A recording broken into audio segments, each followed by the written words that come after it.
Welcome to Cut the Crop, keeping you in the know about everything you grow. Researchers, growers and other interesting folk delivering insights and information on topics ranging from agronomy to profitability. Brought to you by the Foundation for Arable Research. Hello and welcome to Cut the Crop. I'm your host Anna Heslop and my guest today is Philippa Rawlinson. Good morning, Anna. So Philippa has led FAR's Growers Leading Change program for the last 3 years. And for those who don't know, Growers Leading Change was an MPI S4E48 project. Philippa's going to tell us more about that. So at the end of 3 years, Philippa's here to tell us what has been achieved and what's happening next. So I guess the best place to start is just a quick review of what Growers Leading Change was all about. Yes, thank you, Anna. So GLC, Growers Leading Change, was set up in September 2020 as a co-funded project between MPI's S4E48 Fund and FAR. The aim of GLC was to test a knowledge exchange framework for the arable industry. What does that mean? That's big words. I know, especially this early in the morning. The aim of the project is to get growers learning with and from each other. So everything's from the ground up rather than top down.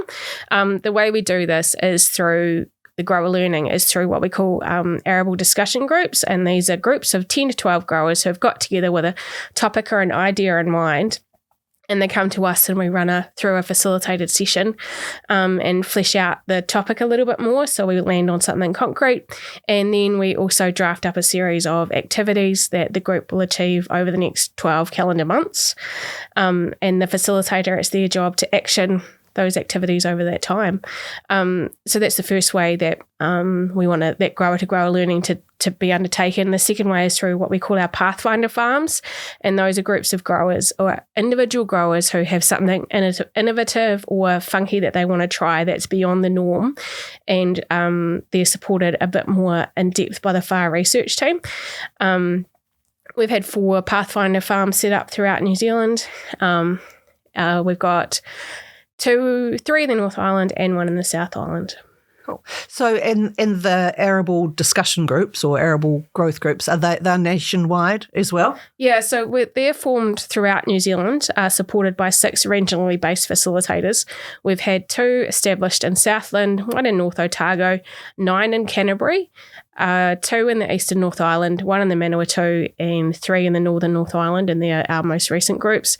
We also have 3 national-based groups, so they're growers from throughout New Zealand who are come together to meet on a common topic around. We've got our National Value Add group that's been meeting to talk about the national value add businesses and learning more about those. The arable growth groups have formed on some really diverse topics. We've had a herbicide resistance group based in South Canterbury. We've had a couple of soil quality groups, and the newest groups are actually groups of younger growers who want to learn more about the arable industry. So they're just coming out of uni or out of school and coming back onto the farm and want to learn more about the arable industry. So we're supporting those groups as well. By the end of the project, we'd set up 21 growth groups throughout New Zealand. I estimate that we've got about 250 growers engaged in those growth groups directly.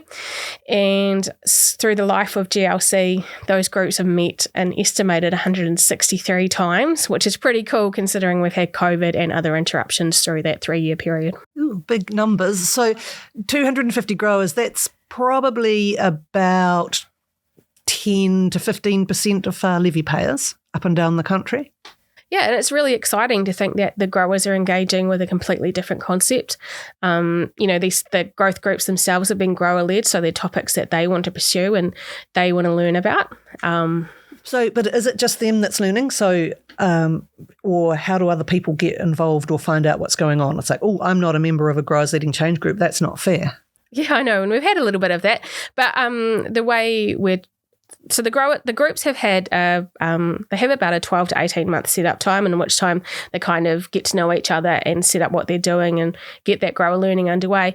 And then at the kind of in our autumn winter period, we have had field days throughout New Zealand, and we had 7 or 8 of them just this last autumn. The groups are also completing resources. Now, these resources are things that have emerged as knowledge gaps that they've identified within the group. So by that you mean things like, oh God, we can't find information about this particular question or issue. Yeah, so we're going to go and find an expert, and that expert is either going to write the resource for us, or we're going to work with that expert to write it with them. An example of the knowledge gap is the biologicals learn how to build a planter resource, which was developed earlier this year. The groups also have group outputs, so a couple of them, I think 9 or 10 of them, have undertaken tryouts as part of their group activities. And a tryout is a look and see demonstration of different things that they want to try. It's kind of like a trial, but not quite, because they're not replicated and they don't have all the scientific guff behind it. But several of our groups have done a tryout, and then they've followed that through the season, and then they've done a tryout report at the end of it, and we've got a whole heap of those resources available on the website now as well. Yeah, so there's a page set up on the website. If you go to the Growers Leading Change section of the FAR website and look for grower resources, there's a little profile of each of those groups, and underneath each of those groups is a list of resources that has come from them. And then there's another page on the GLC section of the website that lists just all of the things that they've produced. And it's really vast. It includes things like machinery investment calculators, nitrogen application calculators, how to set up a small business sort of information, how to run a farm tryout, how to run a full-on farm trial, all sorts of things that have been identified is something that the groups want to know about, and they have either produced them themselves or had somebody else do it for them with that MPI S4E48 funding. So, and a couple of our groups, or many of our groups, have done Cut the Crop episodes. So if you want to learn more about what the groups have been doing, there's a whole library of Cut the Crops. So let's say, though, we need to acknowledge that the 3 years of Growers Leading Change has been completed. What's happening to those 21 groups, and what's happening with Growers Leading Change now that the MPI funding has ceased? Yeah. The 3 years went super quick. Far quicker than I thought it would go. FAR have agreed to fund Growers Leading Change in the interim. The project is going to be a little bit scaled back, but we're still going to be delivering the same thing. We've still got arable growth groups, and we're still going to be having the same still having pathfinders as well. Okay, so is it the same number of groups, or what's happened there? So some of the groups had been running for the 3 years of the project, so had reached their natural conclusion. They'd learned all they needed to learn around their topic, so they have been wound up. Other groups are continuing because the vast majority of them were only set up in the last 2 years. We've got 15 growth groups that are still going under the new FAR funded project, and we are looking to set up a new growth group in Canterbury by the end of June next year. So if you are interested, growers, in setting up an arable discussion group, and you have a topic of interest that you'd like to explore, please get in contact with us and we will work with you to set that group up. So another big part of Growers Leading Change was monitoring how the project was going as went through, so monitoring and evaluation. What did we learn from that? Yeah, the monitoring and evaluation program was a really big part of Growers Leading Change. So we had the arable growth groups, and the Pathfinder Farms was the public-facing, front-facing part of the project, but monitoring and evaluation was a key part of the background. It has been used by FAR to help us look at understand what's worked and what hasn't worked in the program and change it as we've gone through it. So we had 3 years of, the way we went about it was each year we would survey growers, and 600 growers received a postal survey in the mail. And then we interviewed what we're known as track growers every year. So we interviewed about 20 of them, and then we were interviewing and surveying the FAR team as well to get their feedback on what worked and what didn't work in GLC. And then once the data was all analysed, it was sent to an external review team who had the task of writing it all up for us in each of those 3 years, and they've done a really stellar job. The external review team made a series of recommendations that it was then up to FAR and its governance group to accept and make changes as they saw fit and required. So what have we learned? What have we learned from that monitoring and evaluation?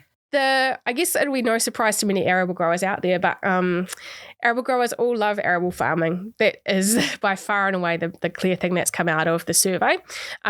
What also won't be surprising is the fact that as we've gone through the 3 years of the survey, arable growers have become more stressed, and it's clear in the numbers.